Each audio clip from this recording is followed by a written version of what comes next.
Saudara ayah almarhumah Vina, Wasnadi Otong, datang ke Mapolda Jawa Barat untuk memenuhi panggilan pemeriksaan sebagai saksi.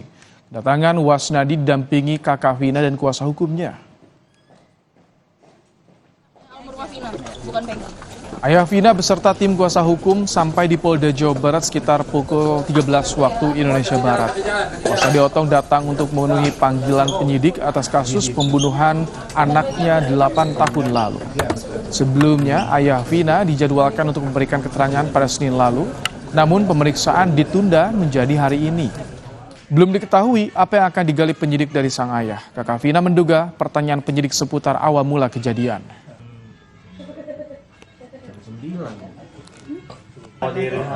Ini ya Bapak nggak begitu, maksudnya nggak begitu mengerti gitu. Paling nanti kalau di Polda lah dia. Berarti kalau hari ini rencananya akan digali besok juga. Mungkin seputar awal kejadian kan. Sudah terima surat pemanggilannya. Sudah. Ya mungkin lebih jelasnya nanti aja after BAP ya rekan-rekan wartawan. Keluarga Vina menginginkan bisa berkomunikasi dengan ayah Eki, Ibtu Rudiana, terkait kelanjutan kasus pembunuhan Vina dan Eki. Kakak kandung Vina, Marliana, bilang terakhir dirinya berkomunikasi dengan keluarga Eki di tahun 2017, usai persidangan pembunuhan Vina dan Eki selesai. Lalu pada saat kasus ini kembali muncul, kakak Vina pernah mencoba menghubungi pihak keluarga Eki, namun hingga sekarang tidak pernah ada respons. Belum, sabar tuh Bang.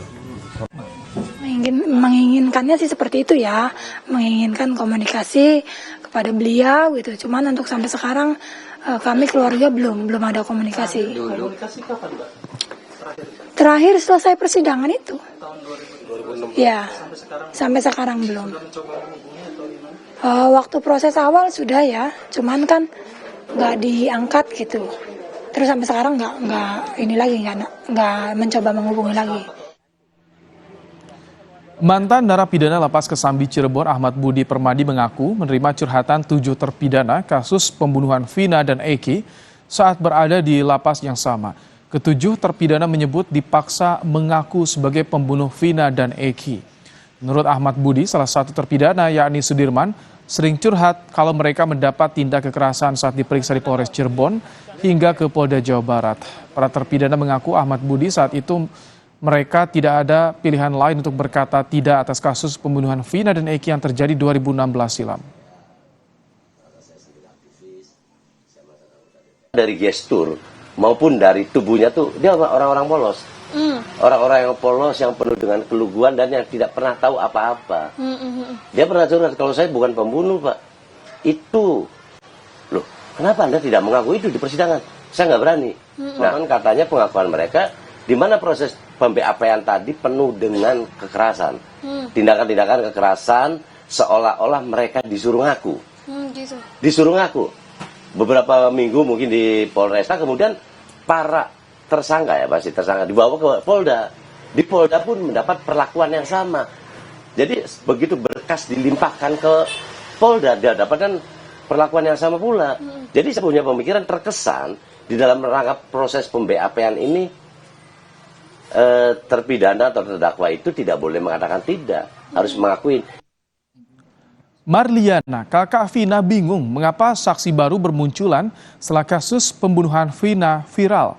Padahal dulu keluarga Vina sangat susah menemukan saksi dan informasi.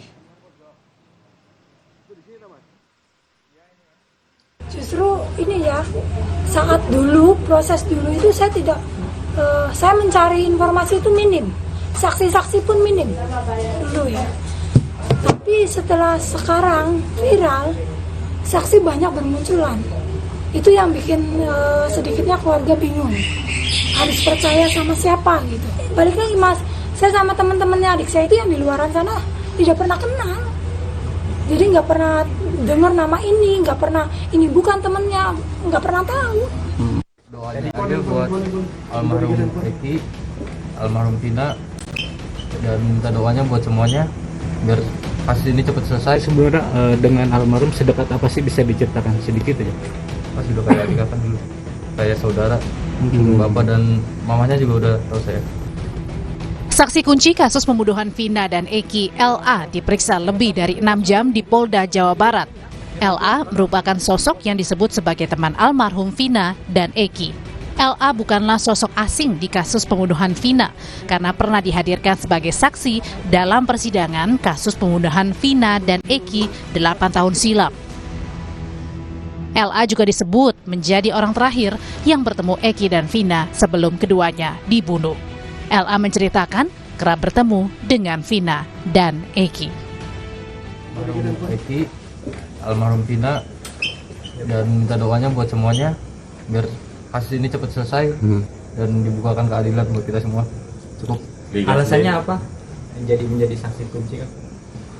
Alasan dari pribadi Saksi kunci. yang mendorong Karena dipanggil dari Polda. Kayak Dika kan dulu kayak saudara. Bapak dan mamanya juga udah tahu saya. pernah curhat nggak? Masalah curhat ya agak tertutup. Tertutup. Ya. Baik soal asmara atau geng motor itu pernah curhat nggak? Asmara dan geng motor saya kurang mendalami juga dan tidak tahu juga. Dia lebih dekat ke Eki atau ke Vina? Ke Eki. Kuasa hukum menyebut dalam pemeriksaan kemarin di Polda Jawa Barat, LA mencabut beberapa poin kesaksian dalam berita acara pemeriksaan 8 tahun lalu. Beberapa kesaksian yang dicabut seperti pernyataan soal dirinya bersama Eki dan Vina saat dikejar geng motor dan melihat keduanya dikejar dan dilempari batu oleh pelaku.